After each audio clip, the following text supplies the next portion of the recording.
বৈষম্য বিরোধী ছাত্র আন্দোলনে আহতদের বিনামূল্যে চিকিৎসার নির্দেশনা থাকলেও বগুড়ার শহীদ জিয়া মেডিকেলে তা মিলছে না।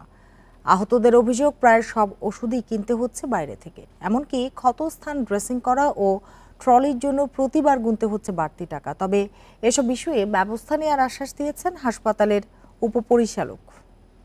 প্রিয় নাম্বার সেট করে বিকাশে সেন্ড মানি করুন ফ্রি।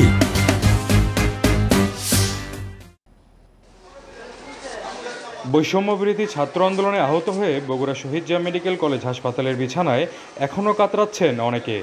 যথাযথ সেবা পাচ্ছেন না বলে অভিযোগ তাদের। রোগী ও স্বজনদের অভিযোগ, সম্পূর্ণ চিকিৎসার খরচ সরকার বহনের সিদ্ধান্ত নিলেও স্যালাইন, ব্যথার ওষুধসহ বেশিরভাগই কিনতে হচ্ছে বাইরে থেকে। নার্স ও ওয়ার্ড বয়দের একাধিকবার ডেকেও পান না তারা। ট্রলির জন্য প্রতিবারই গুনতে হয় টাকা।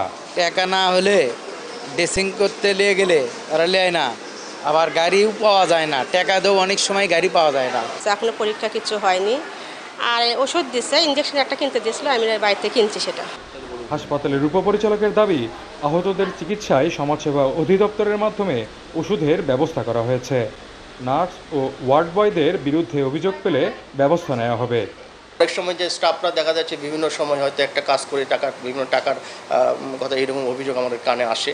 তো আমরা এটার ব্যাপারে স্টাফদেরকেও বলে দিয়েছি, যদি এই ধরনের কোনো অভিযোগ আসে তাহলে আমরা জিরো টলারেন্স, আমরা সর্বোত্তমভাবে তার যে পানিশমেন্ট একদম আমরা স্পেসিফিক রোগীদের কাছেও বলেছি, স্পেসিফিকভাবে আমাদেরকে নাম দেন যে কে এই কর্মকাণ্ডের সাথে জড়িত আছে। স্পেসিফিক নাম দিলে আমরা অবশ্যই তার এগেনস্টে, এখন কোনোভাবেই কোনো সুযোগ নাই। বৈষম্য বিরোধী ছাত্র আন্দোলনের সময় আহত হয়ে বগুড়ার বিভিন্ন হাসপাতাল ও ক্লিনিকে চিকিৎসা নিয়েছেন অন্তত 1200 জন।